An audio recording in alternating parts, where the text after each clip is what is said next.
Those of you that know me know I'm never at a loss for words, but thank you, Randy. Thank you very much. I also want to thank the people who nominated me, who took the time out of their busy schedules. I want to thank the Renewal Committee for all the work that you do to make this happen. Other outstanding colleagues that are here with us today and those who aren't, I'm humbled and honored to be in your same company. I also want to thank the Kinesiology Hiring Committee for being flexible with their schedule today and agreeing to stay later tonight so that I could actually attend. Thank you so much. But the story of my life is Long Beach City College. For almost 5 decades, I have been associated with this college. I was 8 years old when I started attending basketball games. My father was the basketball coach and then a counselor. He was a dean of students, a vice president of student services. My mother belonged to a group called Faculty Wives, and this was back in the 60s. And then later, she became an adjunct instructor in what was called the Home Economics Department, Building F. My father, along with other people in the audience today, imagined Building E, our Student Services Union building. I was playing down in the dirt of the basement when no one was supposed to, watching that building be constructed. I attended football games, spring sings, theater events, and I grew up in Bellflower, which was very Dutch, dairy white, and once a week we had my father's basketball team dine at our home, and they were every color, shape, and size, and they spoke differently than we did, but we all had to eat liver together on Thursday nights because that was the acceptable, nutritious meal, so we all suffered through Thursday night, liver night together. Then, when I graduated high school, I could not wait to get to Long Beach City College. It was my college choice. I lied about my address so that I could go here because at the time we were district and I was supposed to actually attend Cerritos College. But I mean, how could I not lie about my address so I could come to the college that had ping pong and pool tables and that game called Pac-Man down in the basement of the Student Center? It was everything a student could hope for. Upon graduation, I returned to Long Beach City College 13 years later as a faculty member, and I can honestly say I came home to Long Beach City College. One of the stories I want to tell you today about what the community college means to me is stories that I learned around the dinner table at home growing up. Like as I mentioned, we had the basketball players that were in our home all the time. And one of them I just fell in love with. You know, I'm 8, 9, 10 years old. I fell in love with these big boys. And one of them was Matt Calvin, who went on to play for the Denver Nuggets for many, many years. But we loved Mac.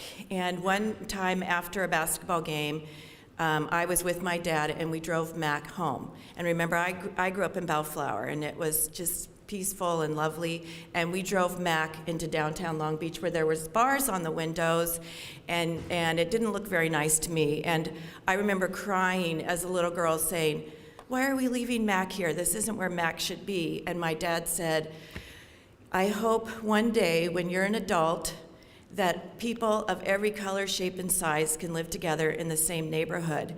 And I want you to pay attention to the community college because the community college is the model that offers hope and opportunity and allows people of every age, every background to get along and learn together." And I have never forgotten that, and I've hoped that I've always presented that when I'm talking about the community college.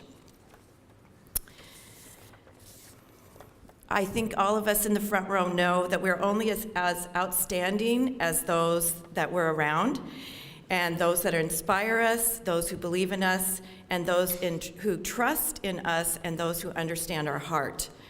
We're only as outstanding as those people who take the time from their very busy schedules to nominate us, and we're only as outstanding as those we work with every day. We're also only as outstanding as the shared vision and love for what our type of institution can accomplish.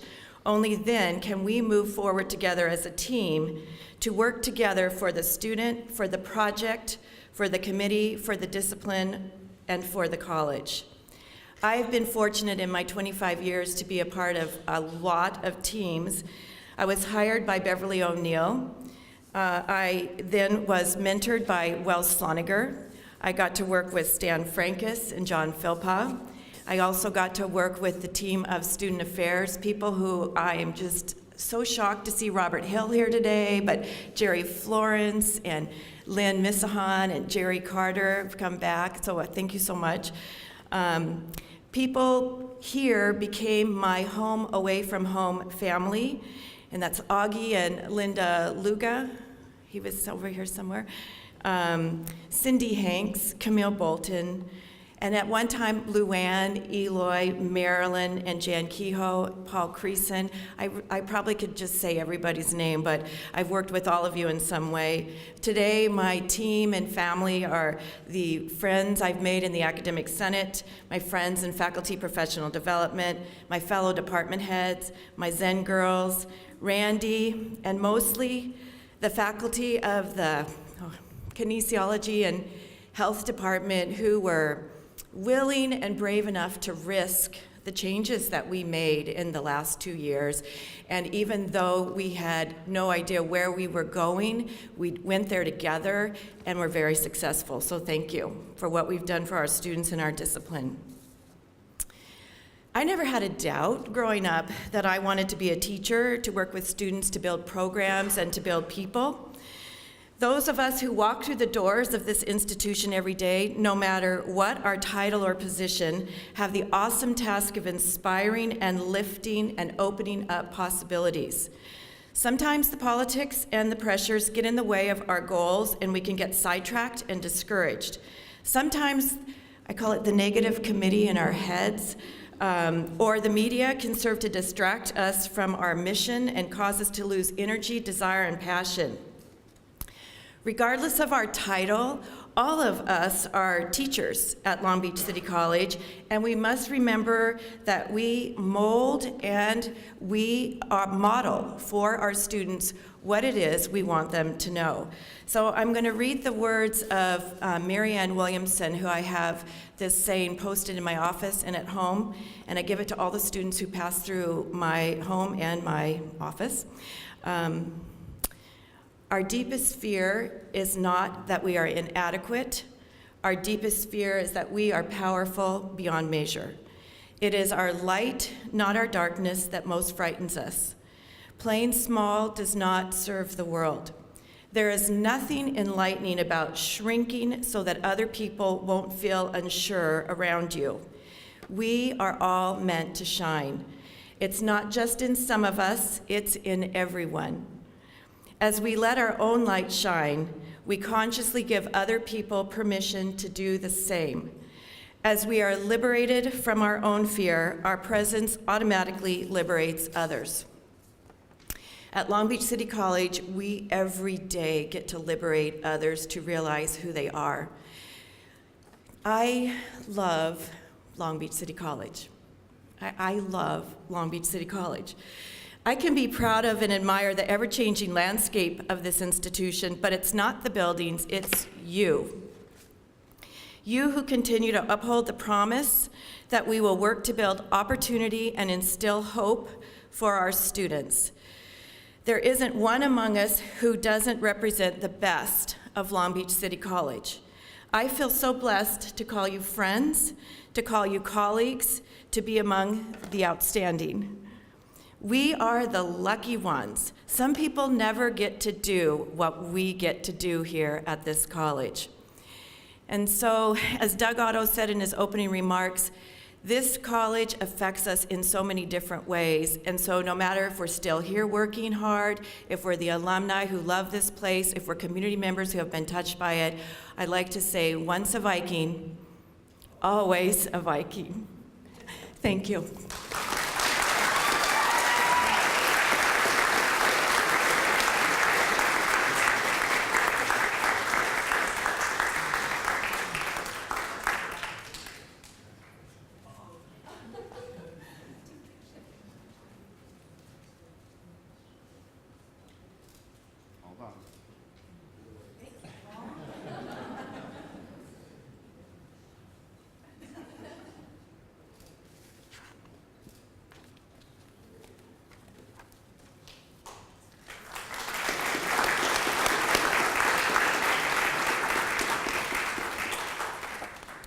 Well, sheesh, I think that qualified as minimum qualifications to teach in the speech department.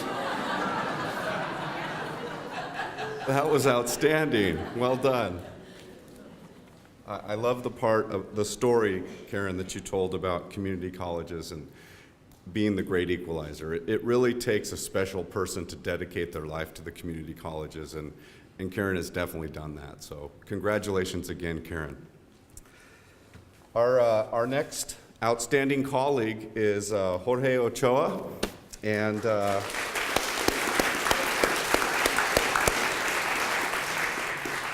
I like to call Jorge the ambassador of the PCC campus. He really is. He's active on committees, he's committed to the college, and he truly cares about the students. I've seen him spend extra time with them, giving them information. I've seen him walk them to offices they didn't know how to find. He really, really goes above and beyond. He truly does make Long Beach City College a better place, and he's so worthy of this honor here today. His colleagues describe him as methodical, determined, helpful, passionate, knowledgeable, thorough, aspiring, challenging, enthusiastic, hardworking, that has a hyphen, it is one word, engaged, genuine, funny, and energetic, and two that you might not think when you think of Jorge, intense and strict. And today, Christiane is going to introduce Jorge.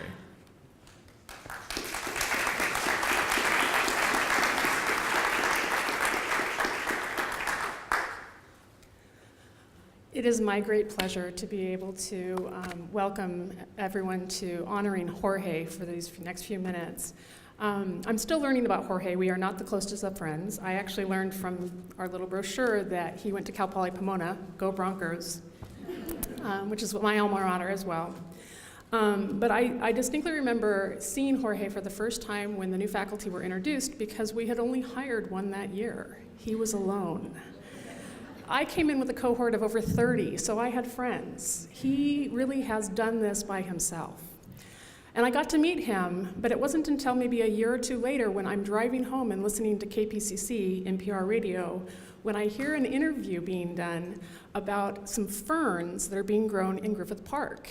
And who do I hear but Jorge Ochoa on this interview? He is our ambassador to all of Los Angeles. If there is a plant project, this man is doing it.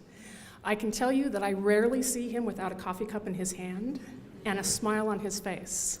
He is an amazing colleague. He inspires me to be a scholar to the degree that I would love to be. He travels the world looking specifically for passion flowers. It is his passion.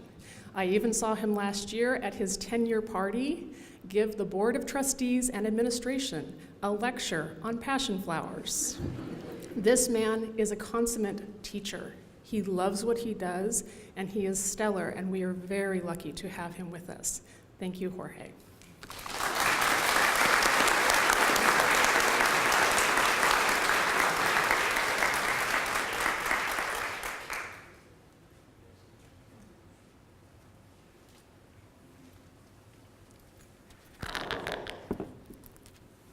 Thank you for having me in front, and I have no idea what you got, all the things that you said.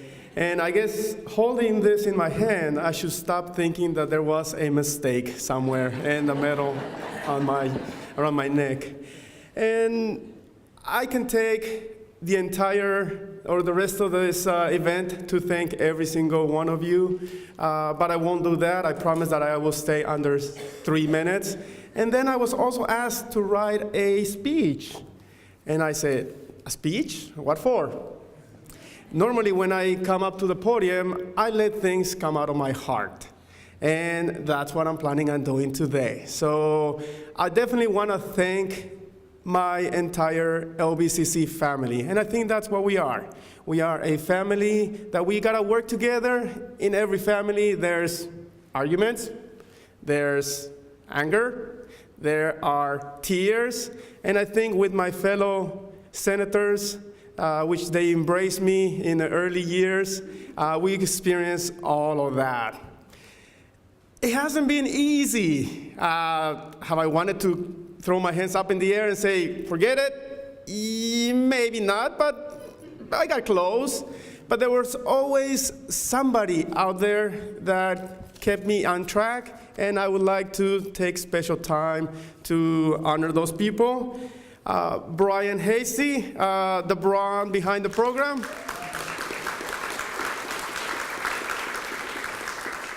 We are running a wagon. I grease the wheels, he pushes. I'm the brain, he's the brawn. Without his support, I don't think I would have taken the program to the level that it is right now. So thank you, Brian. Next to Brian is Cheryl Williams.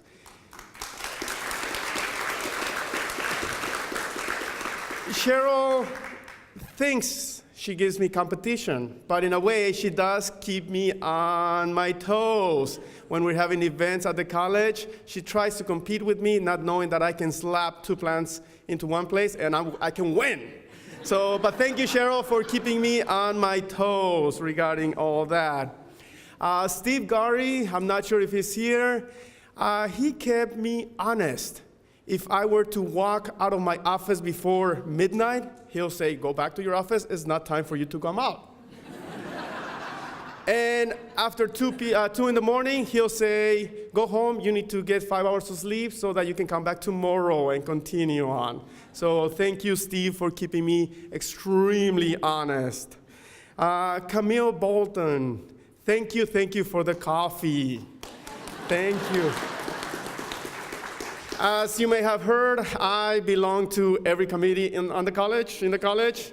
And between classes, committees, meetings, running back to PCC, a cup of coffee at 5 o'clock picks up my spirit, and it makes me get through the end of the day, which is midnight. So thank you, Camille, for the cup of coffee. John Downey, my mentor, he has guided me well.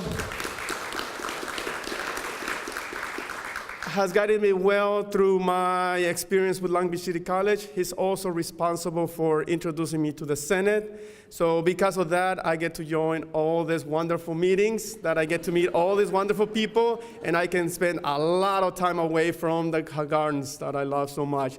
Thanks, John, for doing that to me. Allison Pop, which I'm not sure if she's here, but I want to thank her for showing me that you can get work done in committees. I've heard many people say, well, you go to committees and nothing gets done. But if you would definitely like to make a change for the college and you want to get things done, you go to the routine review or the course eval subcommittee, and after every single meeting, there is progress that was done. So I want to thank her for that. And of course, I want to thank all the classified, which they don't really get a lot of attention. They do a lot of the work that is necessary for us to be here in the morning and continue on with our work. So on behalf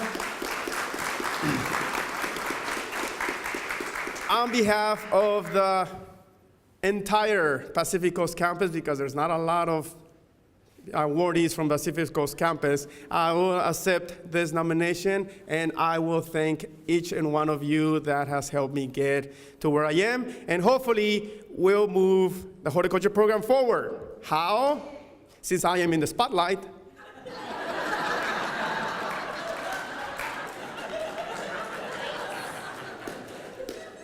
I don't need money, I just need dirt.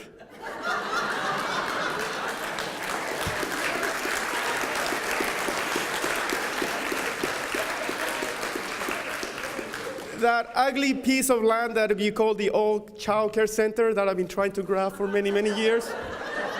If you want to enhance the garden and make it a better place for PCC and our students, then give it to me and I will take care of it. So thank you.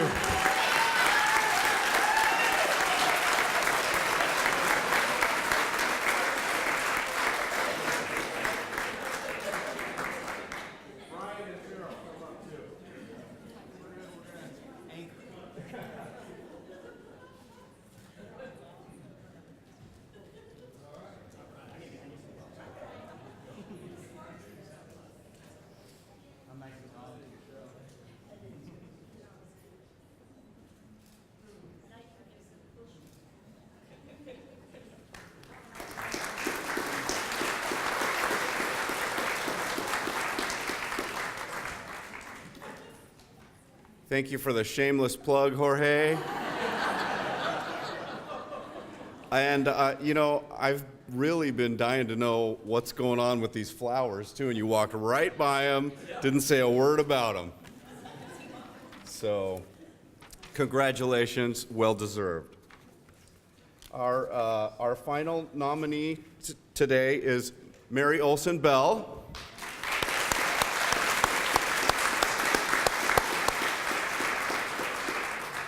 And Mary's words that colleagues said about her are detailed, honest, efficient, organized, and like a dog with a bone, somebody said.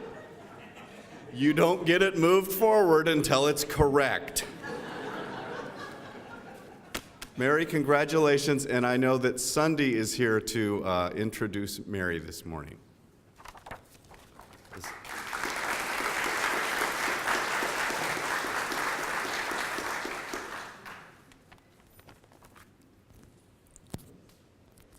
Kind of not fair I have to follow up Jorge there, but here I'll try.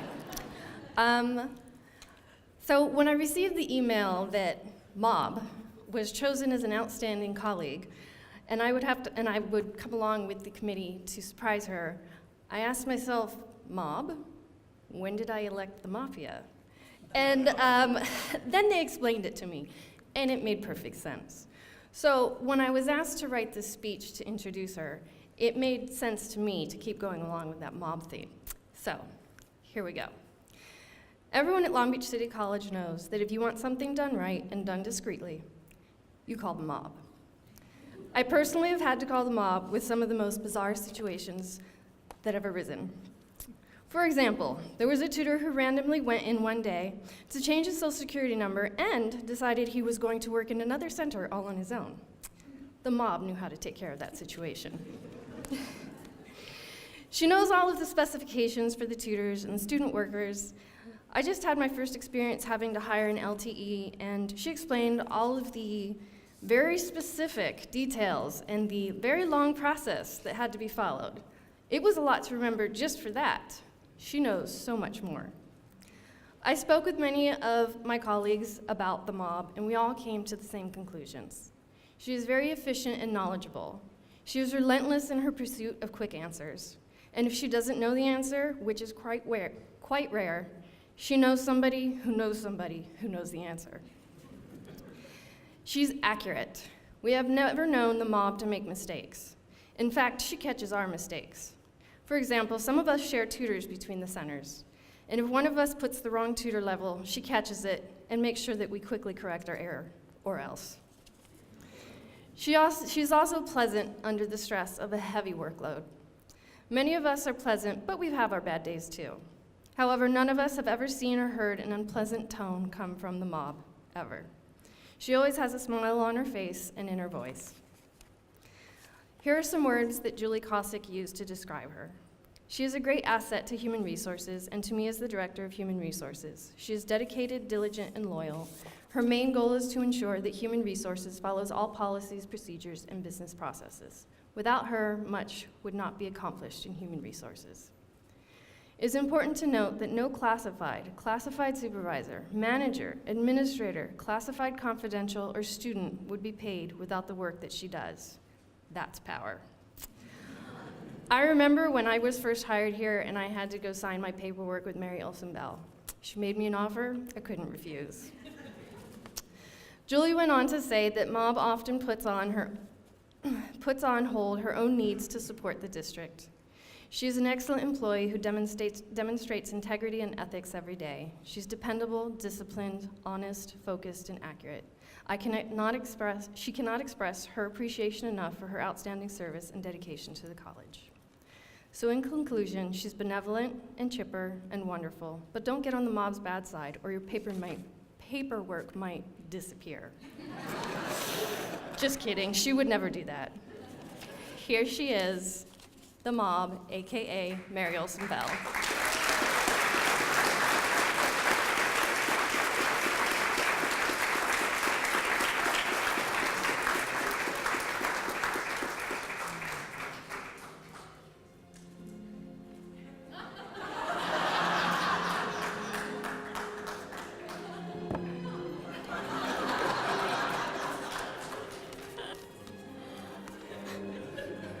I follow that up?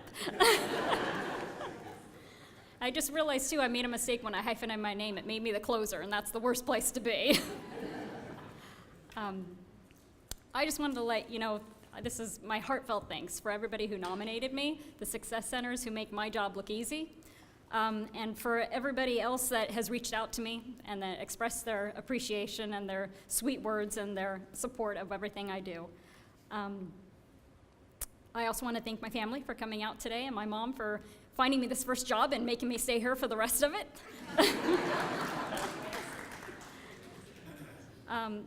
But mostly, I just want to say that my being here right now is really a testament to those amazing people that I work with every day, and especially those that took the time, the thought, and the effort to nominate me.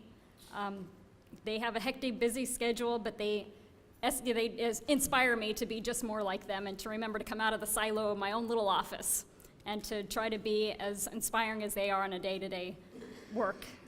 And I just remember how many people that I've been fortunate enough to work with, both currently that I've worked for with many years, those who've retired, and those who I'm fortunate enough to greet when they first come into our doors and start their career here at the college. Thank you so much for making me feel like I've accomplished what I want myself to accomplish each day, which is just to come in and to help somebody in any way I can possibly can. Thank you for encouraging me, and I hope to keep it up. Thank you so much.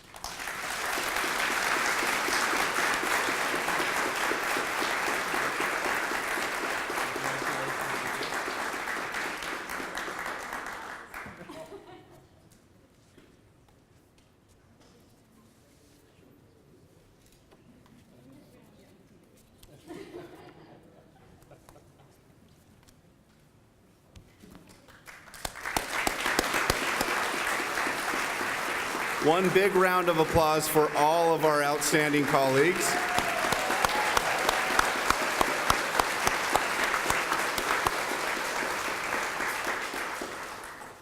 So now we're going to transition to the Employee Service Award Ceremony for those of you who came what I'd like to do now is I'd like to bring up Luann Bynum to start that portion of it for us. And stick around so you can honor your fellow employees and their years of service.